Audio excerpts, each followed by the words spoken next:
Pemirsa, kejadian tabrakan dua unit speedboat yang terjadi pada tahun 2023 lalu di wilayah Oki masuk ke ranah persidangan Pengadilan Negeri Kayu Agung dengan agenda keterangan saksi.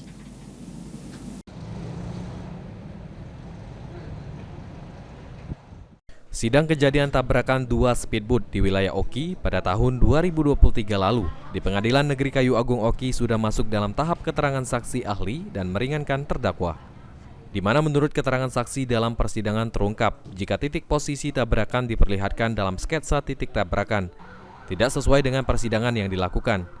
Lalu dari beberapa kali persidangan dan beberapa keterangan saksi yang dihadirkan, jika terdakwa ialah korban, sehingga hal itulah yang akan masuk dalam pembelaan di sidang berikutnya. Dia sudah juga banyak mengeluarkan biaya. Nah, ini kami harapan kami sebagai pembela, kuasa hukum dari saudara Saimin Manjuk ini ya untuk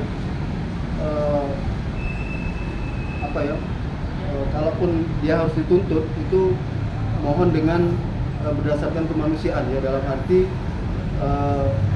berdasarkan fakta ya, berdasarkan Selanjutnya, kuasa hukum terdakwa berharap agar tuntutan yang dijatuhkan buat terdakwa Sai sesuai dengan kemanusiaan karena adanya perdamaian dari kedua belah pihak.